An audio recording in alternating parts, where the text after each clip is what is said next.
Hola, muy buenas. Tenemos la intención de discutir el libro El espacio público como ideología, escrito por Manuel Delgado y editado por la editorial Catarata en 2011. El libro se adentra en un estudio sobre las concepciones dominantes del espacio público.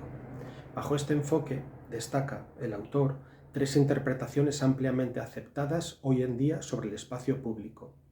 Una que podemos llamar topográfica, otra de naturaleza idealista y por último una de carácter materialista, muy próxima a los presupuestos marxistas. Desde el punto de vista de la concepción topográfica, espacio público se entiende como un vacío entre construcciones que busca garantizar la fluidez entre puntos. Desde esta concepción, espacio público se refiere simplemente a aquellas áreas de una ciudad a las que en general todas las personas tienen acceso legal. Las calles de la ciudad, los parques, los lugares de acomodo público, sin ninguna connotación ética o política. En paralelo a esta idea de espacio público, hay otro concepto de espacio público como categoría política, que lo concibe como materialización de categorías abstractas como democracia, ciudadanía, convivencia, civismo y otros valores políticos hoy centrales. Desde esta concepción, el espacio público se concibe como un espacio todo él hecho de diálogo y concordia. Un dominio presidido por el ideal de espacio para el diálogo y el consenso entre ciudadanos libres e iguales. Según el autor, esta concepción de espacio público, a la que llama concepción ciudadanista y que nosotros podríamos llamar fundamentalista democrática, es una concepción idealista al servicio de la reapropiación capitalista de la ciudad y funciona como un mecanismo a través del cual la clase dominante consigue que no aparezcan como evidentes las contradicciones que la sostienen. El espacio público así concebido es un cierto aspecto de la ideología dominante, que busca el enmascaramiento de las relaciones sociales reales y la fetichización de unas relaciones sociales irreales al servicio de las clases dominantes. Frente a esta concepción idealista, o ciudadanista como la llama el autor propone una concepción materialista del espacio público. Una concepción, como decimos, muy próxima a los presupuestos marxistas. En este sentido, distingue entre contexto estructural y contexto de negociación. Y dice que el contexto estructural, la estructura social, pesa sobre el contexto de negociación, puesto que la autonomía de la interacción respecto de la estructura social en que se produce es una pura ficción, en tanto presume una improbable capacidad de los seres humanos o de los ciudadanos para superar e incluso vencer las constricciones de la estructura y jerarquía social que los determinan. En cada negociación los individuos trasladan y encarnan los discursos y los esquemas de actuación propios del lugar del organigrama social desde el que y al servicio del cual gestionan a cada momento su presentación ante los demás. Por lo tanto, la verdadera revolución o emancipación, nos dice el autor, nunca podrá proceder de un espacio concebido como espacio de confraternidad, interclasista que oculta las verdaderas causas de las desigualdades y de los conflictos sociales, sino que ha de venir del cambio del contexto estructural o estructuras sociales. Y hasta aquí un resumen del libro que nos ocupa.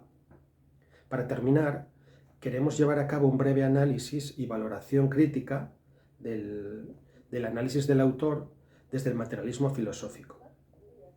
Desde nuestra perspectiva, no podemos defender ninguna de las concepciones anteriores, ni la concepción idealista o ciudadanista, ni la materialista marxista. Desde el materialismo filosófico, el espacio público está ideologizado, sin duda, pero no podemos asumir el armonismo de la teoría ciudadanista, como lugar de potenciales acuerdos y consensos en un diálogo igualitario.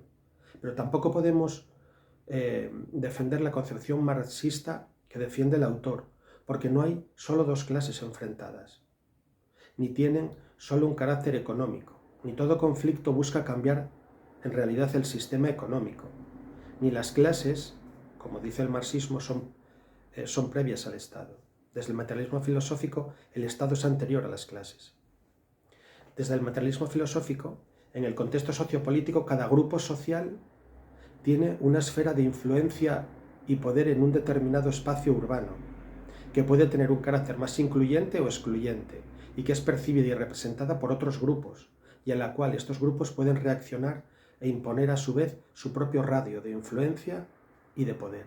En esta dialéctica, unos grupos se imponen a otros, y esta imposición es la que define la ideología, las normas e incluso en ocasiones la propia infraestructura del espacio público. Se trata de ideologías, de nubes de creencias, de unos grupos enfrentadas a las nubes de creencias de otros grupos, pero ideologías que tienen la fuerza de obligar del grupo que las detenta, grupo que es guiado a su vez y presidido por dicha ideología. En este sentido hay que hablar siempre de ideologías enfrentadas a otras que pueden ser de carácter hegemónico, subalterno, etc. Ideologías que pueden aliarse con otras frente a terceros. En cualquier caso, estas ideologías están lejos de dejar el espacio como está, porque son ideologías fuerza, o momentos o partes de ideologías fuerza con carácter ontológico sobre el espacio urbano. Pueden tener un carácter social, cultural, político, religioso, etc. y pretender un cambio parcial o total de la sociedad. Estas ideologías, como decimos, pueden tener un carácter más incluyente o excluyente, más contractivo o expansivo, redefiniendo y ampliando el sentido de los tipos de crítica de los que habla Bueno. Podremos hablar de vindicación o crítica dialógica cuando son teorías o ideas que reivindican o critican teorías o ideas, vindicación o crítica logoterápica, que se refiere a la reivindicación mediante palabras de cosas reales, vindicación o crítica translógica, mediante instrumentos reales a opiniones, doctrinas o teorías, y por último, vindicación o crítica ontológica, la vindicación de una acción, institución o realidad, mediante otra acción o realidad. Y hasta aquí nuestro análisis y valoración crítica del libro de Manuel Delgado. Esperamos que os haya gustado el análisis. Muchas gracias por su atención.